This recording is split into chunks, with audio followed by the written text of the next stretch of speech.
Saudações, caros inscritos e inscritas do canal Diplomacia com Café. Vamos começar mais um update diplomático e vamos pegar o nosso café.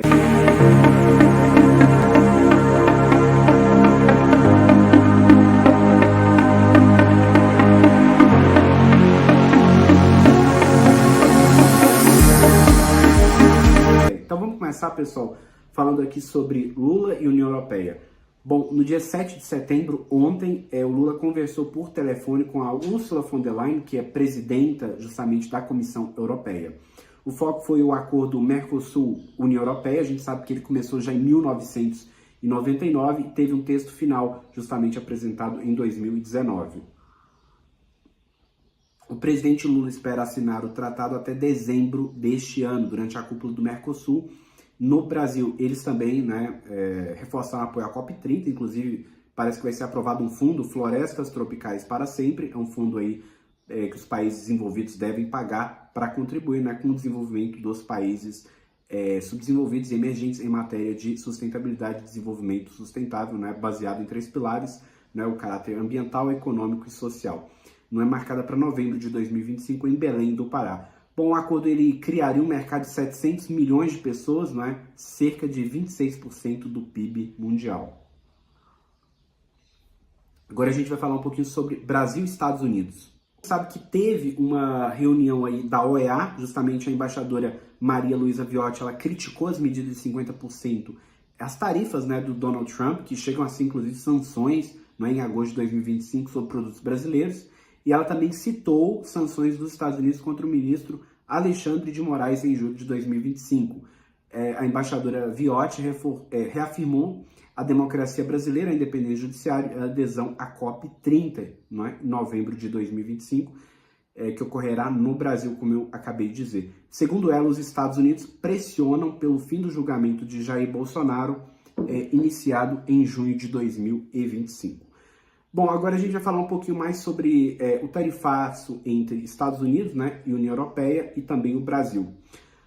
Então vamos aqui para o outro assunto, ocorreu justamente no contexto da semana passada. Voltar a falar sobre Donald Trump, eu acho que o Trump gosta muito de estar nas headlines de todas as notícias do mundo, nos principais leads. O Trump anunciou uma nova guerra tarifária global. Em agosto de 2025, a União Europeia aceitou reduzir tarifas de 25% para 15% em troca de investimentos europeus nos Estados Unidos. Já o Brasil foi penalizado com uma tarifa de 50%. A gente lembra que lá em abril estava ao redor de 10% e agora a gente vai para 50%. Realmente é um valor bem considerável sobre café, carne, também frutas e autopeças. Alguns analistas lembram que o Brasil e a União Europeia podem usar o acordo Mercosul União Europeia com barganha estratégica contra os Estados Unidos, justamente aplicando a teoria de jogos, no caso o dilema do prisioneiro. A gente vai falar um pouquinho agora sobre Estados Unidos e Índia. O Trump ele teria cometido um erro de política externa, o maior do seu mandato atual, e a gente vai falar um pouquinho agora sobre isso. O café novamente. A relação entre Estados Unidos e Índia entrou em crise. Em julho de 2025, Trump ele afirmou ter intermediado o cessar-fogo entre Índia e Paquistão, conflito que havia escalado em junho de 2025. A gente sabe aí que desde o período da Guerra Fria, Índia e Paquistão eles têm várias rusgas, vários problemas a serem resolvidos. Depois, em agosto de 2025, os Estados Unidos impuseram tarifas de 50% em retaliação às compras indianas de petróleo russo. Modi rejeitou a pressão e reforçou laços com Rússia e China. É justamente aquela foto que eu havia colocado, gente? E eu acho que vocês viram, do Trump, do Modi e também do Putin, numa mesma foto, durante um evento militar lá na China. O resultado foi o enfraquecimento do grupo Quad, Estados Unidos, Índia, Japão e Austrália.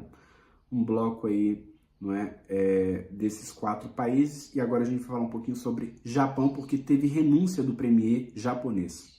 Aqui sobre Japão, o premier Shigeru Ishiba, ele renunciou após a derrota nas eleições de 25 de agosto de 2025, quando justamente ele perdeu a maioria no parlamento. E a gente sabe que Brasil e Japão, eles foram os mais atuantes no Conselho de Segurança das Nações Unidas, justamente com 11 mandatos cada um. Então, os que mais ficaram à frente aí do CSNU. Ele enfrentava inflação elevada desde 2024 e queda de popularidade. A gente sabe que até 2009 o Japão era a principal potência asiática e é ultrapassado pela China.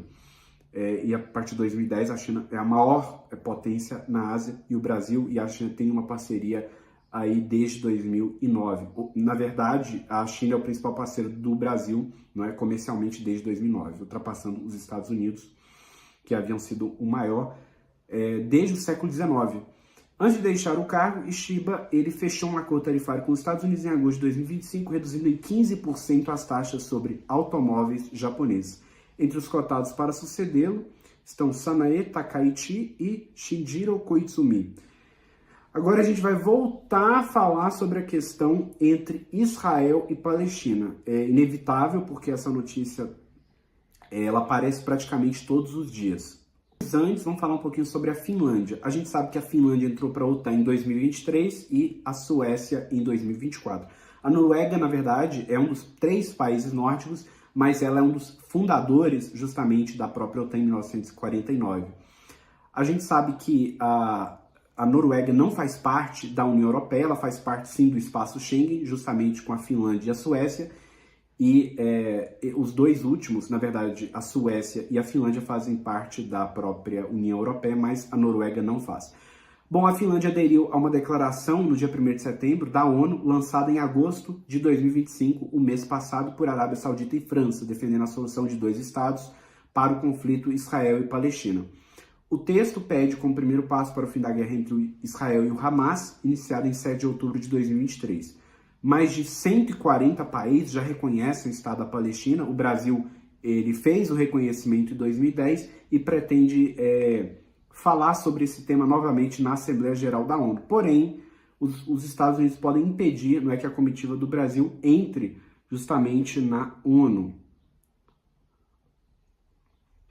devido aí aos problemas que a gente vem vendo nos últimos meses.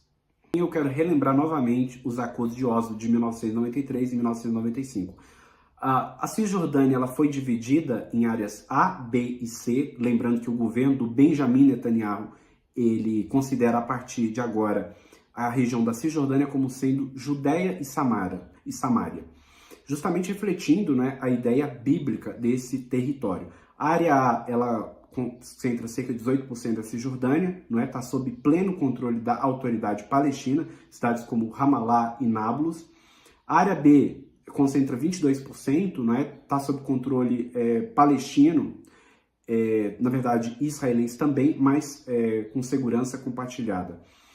E a área C, por fim, cerca de 60% sob controle total de Israel, incluindo assentamentos, fronteiras e recursos naturais. É necessário dizer que existe uma resolução da própria ONU de 2016, a resolução 2334, que considera ilegal a ocupação de certos assentamentos na própria Cisjordânia, levando inclusive a confrontos entre os próprios colonos e palestinos. Bom, esse foi o update diplomático de hoje.